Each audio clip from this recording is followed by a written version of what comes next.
ఒక 1,00,000 ఎకరాలకన్నా నీళ్ళు ఇచ్చినవా? మాటలు తప్ప చేతలు లేవు. గోదావరి మీద చర్చకు మేము సిద్ధం. మైక్ కట్ చేయొద్దు, కెమెరా తిప్పొద్దు, ఇది ఒక్కటే షరతు మాది, ఇంకేం లేదు. ఎంతసేపు అన్నా మాట్లాడదాం, ఎన్ని రోజులైనా మాట్లాడదాం. నీ సంగతి మొన్ననే బయటపడ్డది.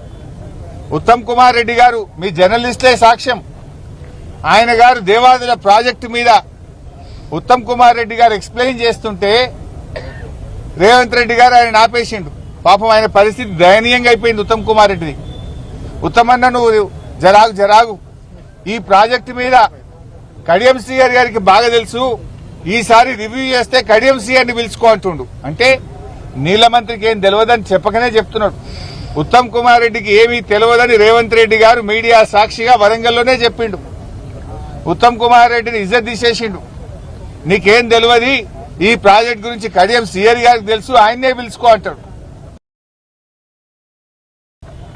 ప్రాజెక్టు గురించి నీ మంత్రినే నువ్వు మాట్లాడనీయలేదు. రేపు అసెంబ్లీలో మాకు మైక్ ఇస్తావా? నువ్వు మమ్మల్ని మాట్లాడనిస్తావా? అందుకే నేను ఒకటే షరతు పెట్టినా, కెమెరా తిప్పొద్దు, మైక్ కట్ చేయొద్దు, మాట్లాడదాం. పట్టు ఎవరేం చేశారో మాట్లాడదాం. రాష్ట్ర ప్రజలు చూస్తారు, ప్రజలే న్యాయ నిర్ణేతలు. చర్చిద్దాం. నువ్వు చంద్రబాబుకి ఎట్లా దాసోహమైనవో, మేడిగడ్డను, సమ్మక్క బ్యారేజీని, దేవాదులను పండబెట్టి ఆంధ్రాకు నీళ్లు కిందికి ఎట్లా వదులుతున్నావో, నల్లమల్ల సాగర్ కు నీ చీకటి ఒప్పందాన్ని బయట పెట్టడానికి మేము సిద్ధంగా ఉన్నాం. ఎప్పుడంటే అప్పుడు రెడీ.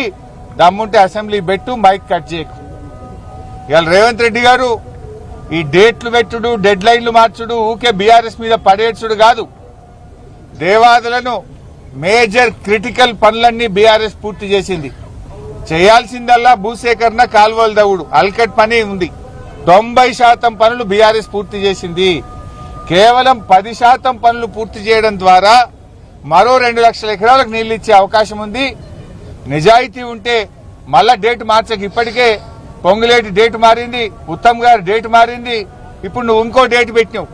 డేట్లు, డెడ్ లైన్లు మార్చకుండా త్వరితగతిన దేవాదుల పూర్తి చేయాలని బీఆర్ఎస్ పార్టీ కోరుతా ఉంది.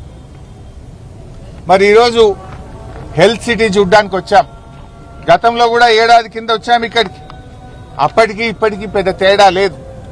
నిజంగా బీఆర్ఎస్ అధికారంలో ఉంటే 2024 దసరాకు అన్ని వసతులతో పూర్తి స్థాయిలో సూపర్ స్పెషాలిటీ